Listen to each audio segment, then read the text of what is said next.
தமிழகம் முழுவதும் உள்ள 234 சட்டப்பேரவை தொகுதிகளிலும் வாக்காளர் பட்டியல் சிறப்பு தீவிர திருத்த பணியை திட்டமிட்டபடி இந்திய தேர்தல் ஆணையம் நாளை தொடங்கவுள்ளது.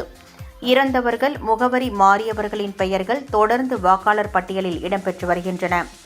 பல வாக்காளர்களின் பெயர்கள் ஒன்றுக்கும் மேற்பட்ட தொகுதிகளிலும் இடம்பெற்றுள்ளன. எனவே போலி வாக்காளர்களை நீக்கி தகுதியான வாக்காளர்களை மட்டுமே பட்டியலில் இடம்பெறச் செய்ய வேண்டும் என்ற நோக்கத்தில் வாக்காளர் பட்டியல் சிறப்பு தீவிர திருத்த பணியை இந்திய தேர்தல் ஆணையம் மேற்கொண்டுள்ளது.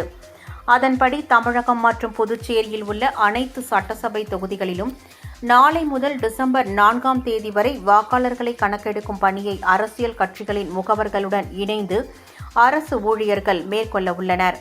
இதனைத் தொடர்ந்து வரைவு வாக்காளர் பட்டியல் டிசம்பர் 9ஆம் தேதியும் இறுதி வாக்காளர் பட்டியல் பிப்ரவரி 7ஆம் தேதியும் வெளியிடப்படவுள்ளன. தேர்தல் ஆணையத்தின் இந்த நடவடிக்கைக்கு முதல்வர் ஸ்டாலின் தலைமையில் நேற்று நடைபெற்ற அரசியல் கட்சிகளின் கூட்டத்தில் எதிர்ப்பு தெரிவிக்கப்பட்டுள்ளது. வாக்காளர் பட்டியல் சிறப்பு தீவிர திருத்த பணியை ஒத்திவைக்க வேண்டும் என உச்சநீதிமன்றத்தில் வழக்கு தொடரவும் இந்த கூட்டத்தில் முடிவு செய்யப்பட்டுள்ளது.